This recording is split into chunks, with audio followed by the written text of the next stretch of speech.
To the video, guys. The meme confession.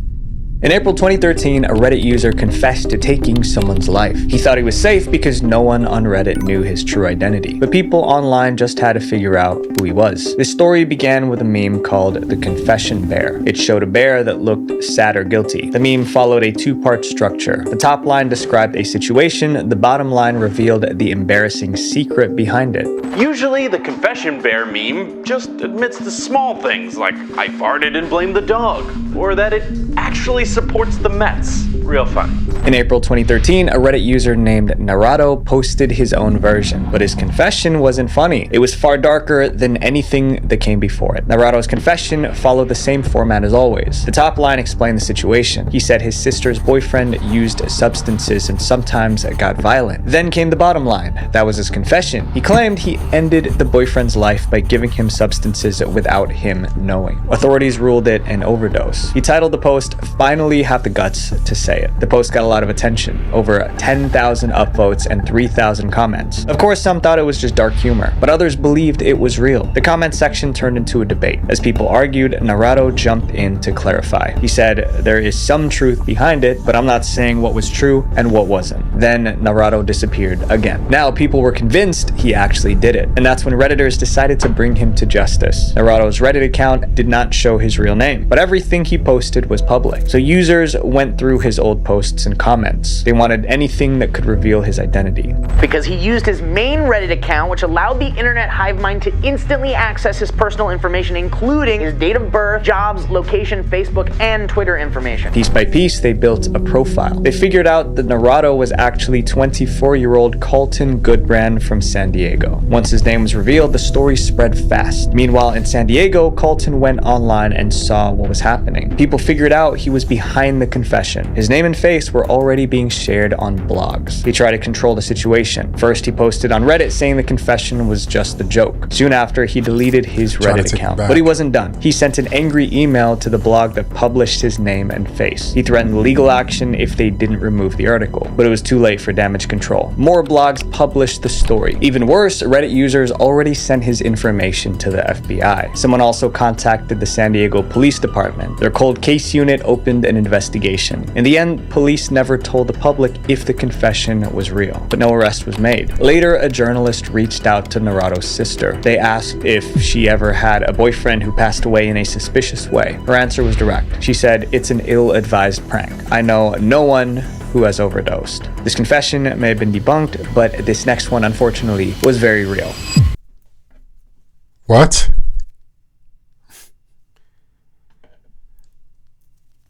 So the sister's covering up for him, basically. That's what it tells me. Well, loyalty to the sister, I guess.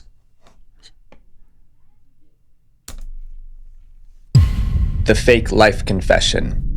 I've built my life and career on lies and fraud. In February 2024, a post with that title appeared on Reddit. The person behind it was anonymous. Their username was TransportationOK4728, so we'll call him TOK. In his post, he described how he got into a top American college by lying. He even secured a full scholarship. What stood out was his tone. He sounded proud, like he beat the system, but that confidence did not last. By the end, everything came crashing down. TOK said his life of fraud began in high school in India. He had poor grades because he didn't study. Even so, he wanted to attend an American college. So when it was time to apply, he decided to cheat the system. He forged his transcripts. He changed some grades from 58% to 91%. He created an email and pretended to be his school principal. He even used ChatGPT to write his application essays. TOK applied to several colleges. Most rejected him, but Lehigh University in Pennsylvania offered him a full scholarship.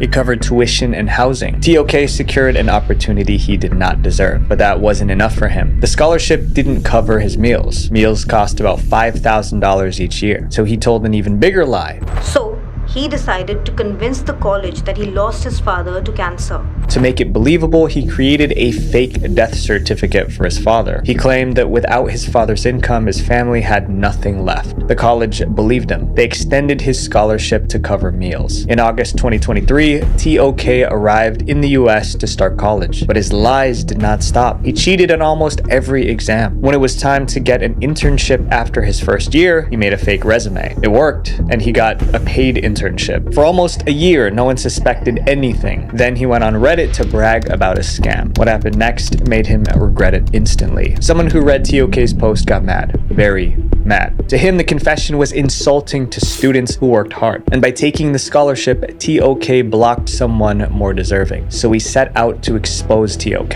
He noticed something small but important. TOK's Reddit account only followed one university. That university was Lehigh. Then he found an older post showing a building on campus. At that point, the Reddit user took action. He saved screenshots of the confession. Then he sent them directly to the university. About a month later, Lehigh University opened an investigation. The details in the post matched only one student, 19-year-old Aryan Anand. In April 2024, Aryan was arrested.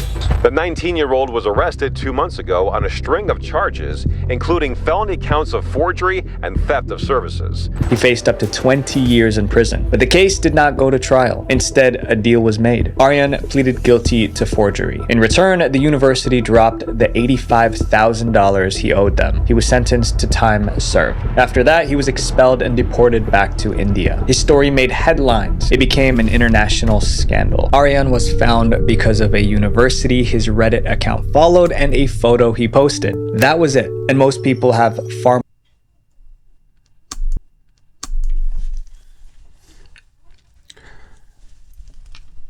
He could have gotten away with it. That's what I just noticed. He could have gotten away with it if he just shut his mouth.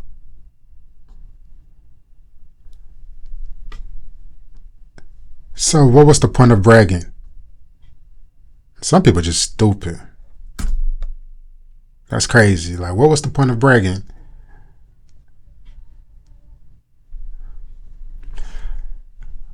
That's crazy. This next chapter is about someone who got away with something terrible and waited decades to say anything about it. The hit and run. In July 1996, a mother and child were involved in a hit and run. The child survived, but the mother didn't. The community was shaken. What made it worse was that the driver was never found. For nearly 30 years, the case remained unsolved. Then in May 2025, an anonymous Reddit user claimed he was the driver. The confession started with a simple question on Reddit. What is the most messed up thing you have ever done? Most people shared minor regrets, but one response stood out. A user said he was involved in a hit and run in California in 1996. A woman and child were affected, but he said he got away scot-free. He even gave a location. It happened at the intersection of Van Owen Street and Louise Avenue. He said he was only confessing because the statute of limitations already passed. That meant he could no longer be charged for the crime. One user decided to check if the story was real. They searched the location and found an article from the LA Times. That article, along with others from the time, not only confirmed the OP's claims, but also revealed the horrifying details of what actually happened that day. The article listed victims. They were Ruby Moreno and her daughter. The driver did not stop to help. He even hit another car while escaping. Ruby passed away, but her daughter survived. No one was ever arrested. Reddit users were furious, but one detail made them even more upset. The report suggested the driver was probably intoxicated, and that likely caused the crash. People wanted answers, so they asked him directly, "Were you drunk?" As the article says, he admitted that he was. Then the questions became more personal. Users asked how he could live with himself knowing what he did. Some called him stone cold. He defended himself, saying this: It's been 30 years. That child probably has children of its own. I seem stone cold because I've already been through all the stages of emotions. The accident actually happened, but parts of his confession didn't match the article that reported the incident. The biggest issue was how he escaped. The Reddit user said he sped away in his car, but the article told a different story. It said the driver drove into a curb, jumped out of the car, and fled on foot. That difference raised doubts. He maybe stumbled upon the 1996 article online, memorized key details like the year and the street name to make it seem real, and then fabricated the rest of the story. Just in case, people sent screenshots of the confession to California police. But the status of the case did not change. According to official records, the hit and run is still unsolved. That's crazy. It's like 30 years later, you're going to talk about something you did, but you think it's a joke. Once again, he could have gotten away with it. Like everybody on this list, if they kept their mouth shut, they could have gotten away with shit. If he had kept his mouth shut, he could have gotten away with it. That's crazy. That's sad. Like no emotion, don't really care about nothing. That's crazy. That's the world we live in, though. That's crazy. Person was wanted for murder and actively posted about it online. The murder confession.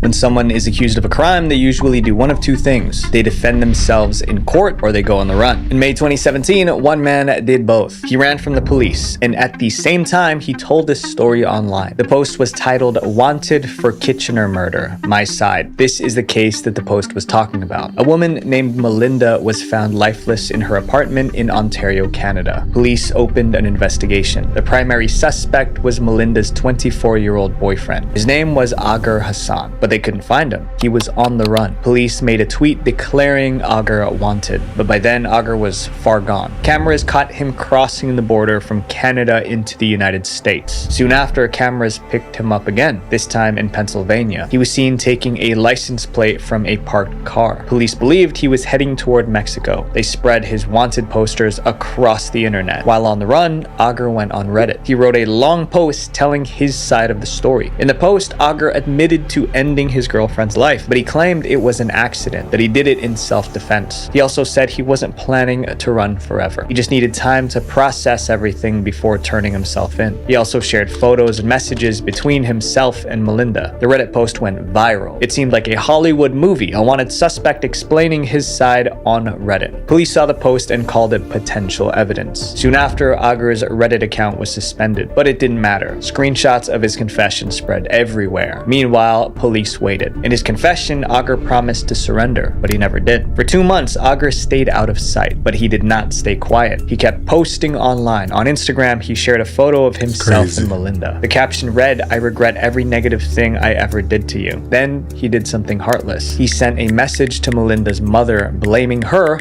for the murder. He used a new account and pretended to be a stranger. "Just an outsider looking in. Sorry about what happened to your daughter. However, it seems like this could have been avoided had you not let her stay in the apartment after he broke in the first time. Partially your fault." Around the same time, a separate case was unfolding in Texas. The Secret Service was investigating a counterfeit money operation. Their investigation led them to an address in San Antonio. Officers raided the location and detained several suspects. One of them was Agar Hassan. They found him by chance. He was arrested immediately. In 2018, Agar was extradited to Canada to face trial. Years later, a verdict was reached. Agar Hassan has been found guilty of second-degree murder in the 2017 killing of his ex-girlfriend Melinda Vasiliev. He was sentenced to life in prison. What a coincidence, huh? That's crazy, like, randomly. What a coincidence. That's crazy. The person in our next chapter convinced millions of people that they were being robbed. The whistleblower's confession.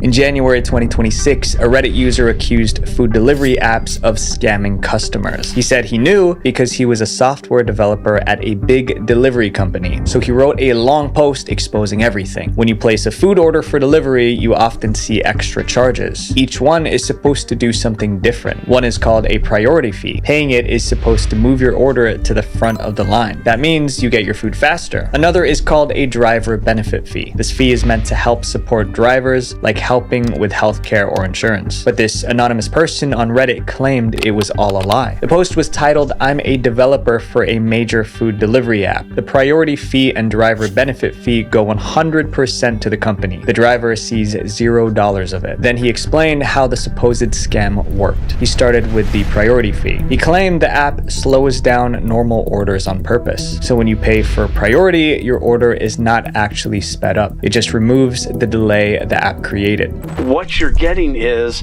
a delay when you choose the regular option of up to 10 minutes, but there's no delay if you choose the priority order. In other words, the fee is not for faster service. It is to avoid the delay that was added in the first place. Then he shifted to drivers. He said the food delivery companies take advantage of them. According to him, the app tracks driver behavior. Then it assigns something called a desperation score for each driver. If a driver usually logs on at 10 p.m. and accepts every garbage $3 order instantly without hesitation, the algo tags them as high desperation. Once a driver is labeled desperate, the system stops giving them high-paying orders. The logic was simple. If a driver will accept low pay, there is no reason to offer more. So the app keeps sending them low-paying orders. Then he moved to tipping. He said the app can predict which customers will tip well. When that happens, the company lowers the base pay for that delivery driver. The result is that your generosity isn't rewarding the driver, it's subsidizing us. You're paying their wage so we don't have to. Finally, he explained the driver benefit fee. Most people believe this money goes toward drivers' welfare. The Post claimed it does not. In reality, that money goes straight to a corporate slush fund used to lobby against driver unions. The company just keeps all of it. The confession went viral. It got over 87,000 upvotes. Someone shared a screenshot of the confession on X. It got 37 million views. People were angry. One wrote, "I pay the extra for priority on every single order and never tip less than 30% for these apps." So knowing it's not actually helping any of the people really annoys me. People started deleting their food delivery apps in protest. DoorDash and Uber Eats were hit the hardest. It was a serious problem. The companies had to do something to save They have to be that may or DoorDash. may not be referring to his company. The CEO said this was not happening at his company. Still, people weren't convinced.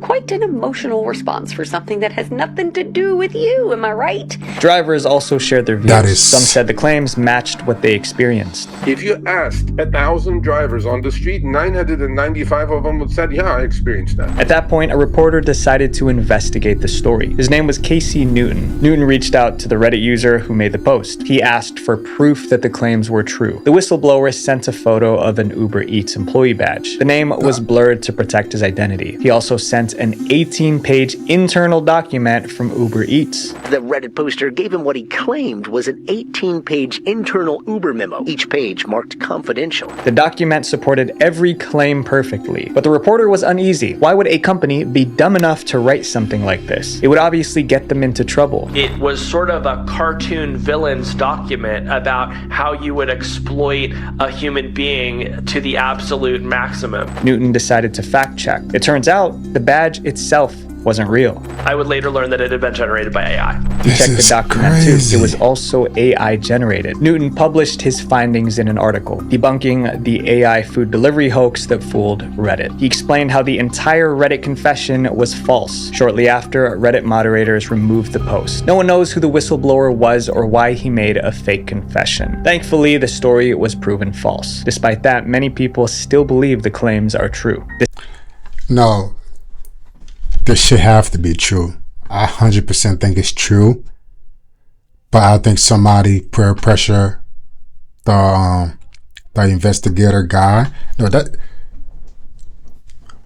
that is true. Somebody got peer pressure and said everything was fake. That is true. I believe that 100%. I believe it 100%. This is true. I don't know who got peer pressure, the investigator. Somebody got peer pressure. Like somebody got peer pressure, and that's the crazy part. That is 100% true. Wow. Wow. Yeah. It's crazy. This next chapter is about a childhood secret that someone carried for 30 years before finally confessing. The missing person's confession. In 2016, a question appeared on Ask Reddit. To those who have accidentally ended someone, what went wrong? One reply was from a man with a 30-year-old secret. He wanted to come clean about something bad he did as a kid. He began by describing his childhood in misery. He and his friends had a secret hangout near a dirt cliff. One afternoon, they went there as usual, but someone was already sitting in their special spot. It was another boy from the neighborhood. He had a learning disability. They told him to leave. He refused. The boy started throwing dirt and stones. The group reacted by chasing him. The boy ran near the edge of the cliff, and then the unthinkable happened. He fell. You can guess what happened. The boys made a pact. They would never talk about it. For years, they kept that promise. But the silence didn't last forever. 30 years later, one of the boys shared the story on Reddit. The post got a lot of attention, but one detail made readers suspicious. In the confession, he wrote that his memory gets pretty fuzzy around the moment of the fall, like he wasn't sure how it really happened.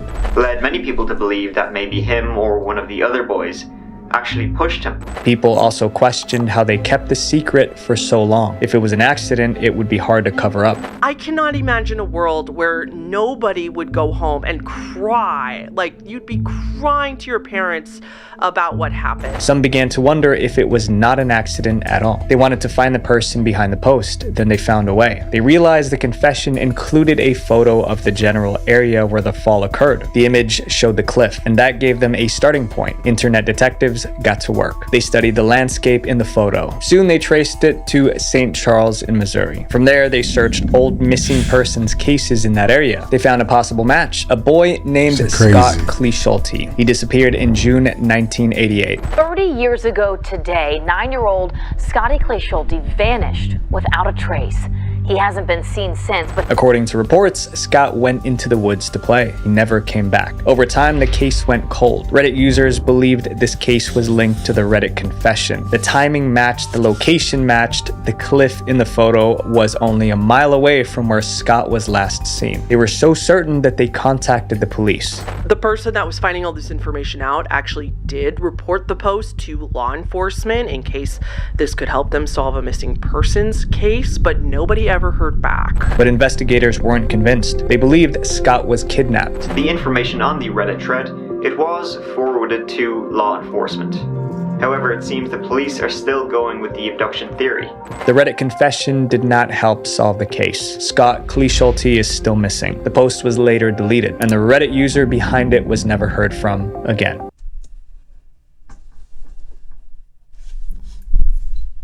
What?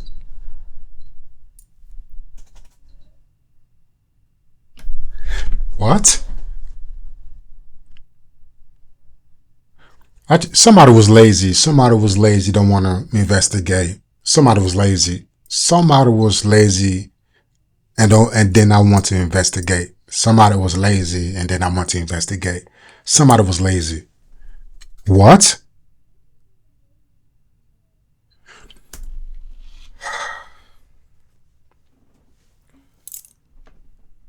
It's crazy. Is about a dark web criminal who never got caught but felt guilt for the rest of his life. The dark web confession. This confession came from a criminal on the dark web, but he wasn't confessing because he felt bad about breaking the law. He was admitting to a mistake that led to multiple people losing their lives. The Reddit post was titled, "I am responsible for the demise of several people." To explain what happened, he started from the beginning. He said he never wanted a corporate job, so he chose a different path. He started selling illegal substances, but meeting buyers in person made him uneasy. He was afraid of getting arrested, so he moved everything online. He found a marketplace on the dark web and created a vendor profile. Orders started coming in. The business grew fast. Things were going well, and even upgraded from selling just 3 substances to shipping several much more potent options as well. He tracked every order using an Excel spreadsheet. Over time, he focused on 2 main substances. Both were powders. They looked the same, but they were very different. One was less harmful. The other was extremely dangerous, especially if too much was taken. The vendor handled everything himself. He checked orders, packed them, and shipped them out. The process wasn't perfect though, and one day it failed. While packing orders, he mixed up the 2 identical substances. He sent the wrong product to the wrong people. What happened next was tragic. He didn't realize the mistake for some time. He kept running his business like normal. Then a message appeared in his inbox. A customer complained that their friend passed away after using the product. That's when the vendor checked his supply and realized the mix-up. As time passed, he learned the full impact. 4 buyers who received the wrong package passed away. He said he was overwhelmed with guilt, so he shut down his dark web store immediately. After that, he got a job at a restaurant. He said he never sold substances again, but the guilt stayed with him. After reading his confession, many users responded. Most showed support. They gave advice, showed sympathy, and told him to seek therapy. The confession is still online as of today. These confessions didn't destroy people's lives. They choices did. The confession was just the moment the world found out. So my friends, make the right decisions even when no one is looking. Well, that was crazy. This is why I don't even go on Reddit. This is why I don't go on Reddit no more. It's crazy. Crazy. To be honest, I'm speechless. If you're still here, I want to say thank you so much for joining me again. If you missed the last video, it's up here somewhere. So yeah, like, subscribe, comment, and share it. See you in the next one.